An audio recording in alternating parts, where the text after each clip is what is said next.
Hello everyone, I hope you guys are all well. This video, I've actually waited ages to shoot this video because I completed The Great Gatsby it was Sunday, it was Easter Sunday, and unfortunately I was really ill last week with a cold, and at the beginning of this week with it as well. Luckily that cold is now gone, but days of having to work late at work has meant that I haven't had the time to shoot this video, so I'm making up for it now. I'm shooting this and I'm going to upload it and everything, so hopefully I'll get more shipped down to you soon as well, so you'll get two videos quite close together. But anyway, enough about that.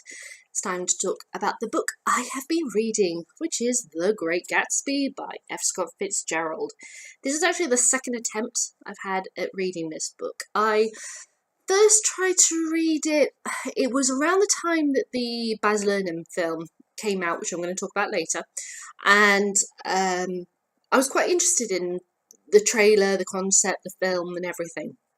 And my sister at that time hadn't read the book, and she read it, absolutely fell in love with it, said you have to read it.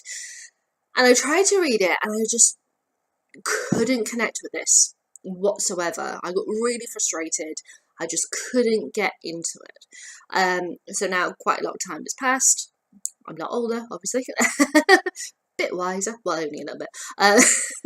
And I've come back to it again, and this time I got through it. It took me some time, and I don't know if that's obviously because I wasn't feeling well. There's that factor, work was crazy on the build up to Easter break as well, and I think also I wanted to ease myself into it because I'd had that previous experience of not getting along with it, so I wanted to really take my time with it. It's not a long book at all, and actually this has got, that is the introduction, that is the book, so it's not that long at all. I probably could have read this in like a day or two, because it's only 172 pages, so I could easily have read that in a day, but I wanted to take my time with it, so I took my time. I'm really glad I did that. So I got to the end of the book and I liked it. I didn't love it. Now that is not a situation where there was something wrong with it, so therefore I couldn't love it. Not that fact at all. I really found the writing style interesting. I found sections of it absolutely gorgeous. The use of his language is beautiful. I didn't like any of the characters, but you're not really meant to like the characters, apart from, I suppose, Nick, who is our narrator throughout the story. But even then, I wasn't that fond of him. I liked the world and everything. I just didn't feel like I'm going to read this book over and over, like I have to keep a copy, that I'm going to read it over and over and over again. It's in my heart, it's in my soul or anything. But it's still a really brilliant story. Really well put together. The use of his language, as I said, is absolutely stunning. And I'm going to read you the last paragraph, which I know sounds a bit funny, but just because of the use of his language, especially in this moment, is absolutely wonderful. And this isn't going to give any of the plot away, so just so you're aware. So it says, Gatsby believed in the green light, the orgastic future that year by year recedes before us. It eluded us then, but that's no... Oh dear, I flipped onto the reference bit.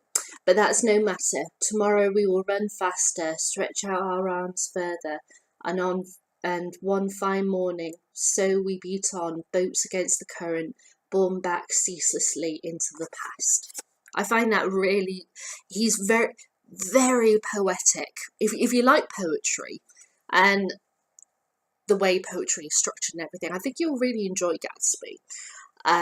He does this thing, and I think you can tell because F. Scott Fitzgerald the 1920s, which is when he wrote this. He wrote this in 1925, I believe. He loved the party. He really got into drinking, which led on to his issues with alcohol and such. And he loved the party lifestyle. And I think you can really feel that through the words. As soon as the parties start, it feels, the way that he uses his words, it's almost like they're moving. It's a floating, eerie kind of feeling, and you don't quite know exactly what is going on. But that's exactly what he wants you to feel. And so he mimics that kind of feeling through the structures of his sentences and the way that he develops certain paragraphs to describe a situation. It's stunning. And the one, character, but it's not a character, but it is a character, sort of thing, an object that's, quite important, that I absolutely adored, is a sign that's advertising an optometrist. And it's kind of like the eyes of God that are looking down onto this part of New York and everything that's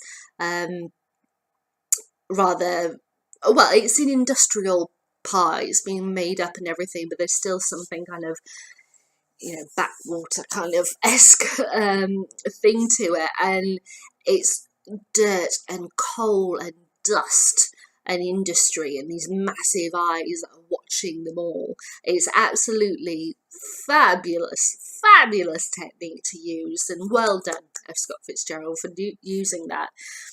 As I said, I didn't like any of the characters, but then you're not necessarily meant to like them. I knew the story already because I do like the radio play, which I'll put a link to in the description, from Audible.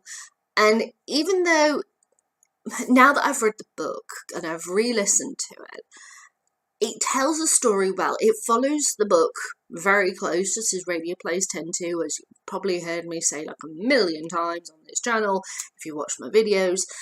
But there's something not quite right about it, as if it feels kind of flat. It doesn't have that party crazy feel to it. And so sometimes with Gatsby, the way that he responds or reacts to something, I kind of sat there listening to it going, oh, in the book, he goes a bit further than that. It's kind of, Gatsby is, anger is up to level 10, 11, 12 plus here. And Andrew Scott, who plays him, is projecting him at about 7, that kind of thing. So it is good, but it doesn't quite fully go there.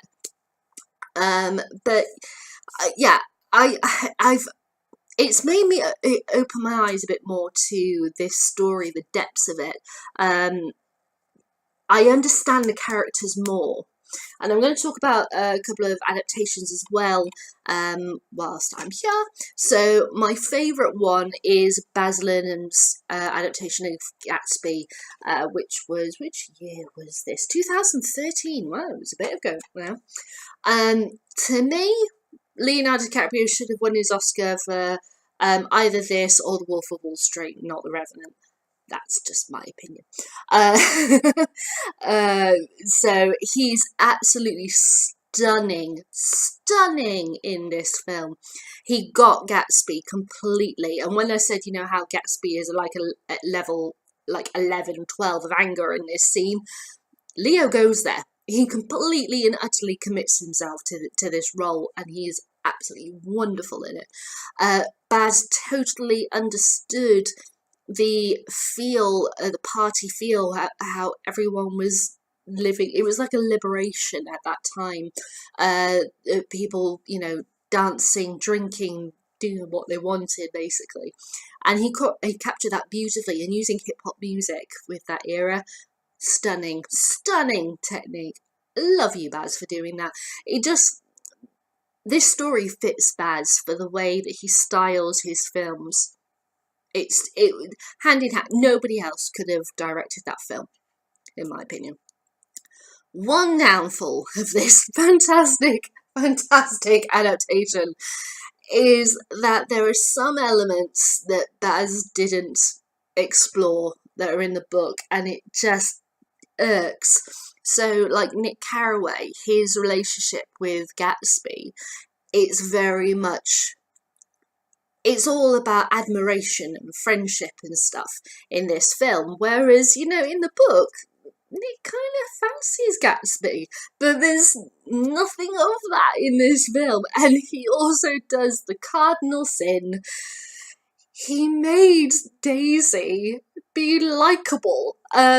She has her moments where, you see her kind of breaking and stuff like that, and the stress in her marriage and everything. But in the end, she is a first-class grade A bitch. She is one of the most terrible, terrible human beings ever. And Baz kind of goes, oh, let's focus on the nice, depressed wife, kind of aspect of her, and have her only be that. And it's just like, no, she's a bitch, So even though I still utterly, 5-star, adore this adaptation, there are my two little tiny irks with it. The soundtrack is phenomenal, the cinematography, amazing, the cast, just awesome, every single one of them. So I definitely recommend that one. And the other version, which is what I got the other day, I've not seen it before the other day, and that is The Great Gatsby from the 1970s with Robert Redford as Gatsby and Mia Farrow as Daisy. Now this one, it follows the book well. You've got literally word for word conversations lifted straight off the page onto the film. Love that. However, it's very of its time. The way that it's shot, the party scenes, it doesn't feel like it's wild and out of control and you're living for that moment, that hour, that at any second it could be over. You just get, it feels like, oh, it's just a load of friends at a party in a house, he doesn't have the wild factor. The Baz Luhrmann one has the wild factor, but to be fair, for the 1970s version, they get Daisy right. They get her being the bitch that she is and her horrible bastard of a husband, Tom, to perfection. So yeah, this has some strengths, but quite a few flaws. This one has many, many, many strengths, but a couple of flaws. So I would choose this version, definitely the Leonardo Dicaprio Baz Luhrmann film version. As I said, I've got the copy of the radio play, which I'll link in the description below from Audible, which is good, but it doesn't quite go that far that I would like it to. But it's strong cast. It's a good production. I've listened to it many, many times, and yeah, I would still continue on listening after reading The Great Gatsby. Now, would I read this again? Yes, I would. May not necessarily be in the next year or two or whatever, but somewhere down the line I would happily pick this up and read it again. But I'm not dying to read it again. I've never read any F. Scott Fitzgerald. I might look into his other works, but I'm not dying to. I think he's a very interesting writer. I think I don't actually know any other of his works. I know that sounds probably really, really bad for somebody who loves to read, but you have that with authors that there are some authors that are massive names who you've just never read before. Like, say, for example, Jeffrey Archer. I know of the story of the Cain and Abel story because I remember the drama that my grandparents had a copy of, and I remember my sister and I watching it, but I couldn't tell you details about it. I couldn't name any other Jeffrey Archer book. I've never read any of his books, So there you go, you know, a big name, and I've never read any of his books, and I was like that with F. Scott Fitzgerald. So yeah, I might look into getting another one of his books, but I'd like to kind of look him up, read more about him, actually look at what his other books are called and what they're about, and see what appeals. So yeah, so it's opened my eyes a bit to F. Scott Fitzgerald and his work. I understand why it's an American classic, that because of when it's set, what it covers, who Gatsby is, all of this lot is the American dream story versus the reality. And I did like that and the sinister undertone that Fitzgerald was trying to convey and kind of bring his own connection to, as I said, with his in the 1920s, where it was like his big era, as it were, for his writing. I've enjoyed it. I've enjoyed reading it and watching and listening to different versions of Gatsby that I have. And yeah, I'd recommend it. It's not my favourite book I've read recently, but I enjoyed it. So thank you, F. Scott Fitzgerald. And that's all I can think of to say at the moment. So as I said, I'm going to upload this now, and then I will crack on with watching it down. I'm quite a bit behind with that, but I'll just get you the review as soon as possible. You don't know, it might be another midweek review. We'll just have to see. But yeah, hopefully I'll get it to you soon, and my review for this book and Wash It Down will be quite close. And yeah, I will see you guys later. And have you read this book? I'd love to know what you think. If you leave me a comment in the comments box below, give me a thumbs up, thumbs down, tell it to your later side. See you later. Bye.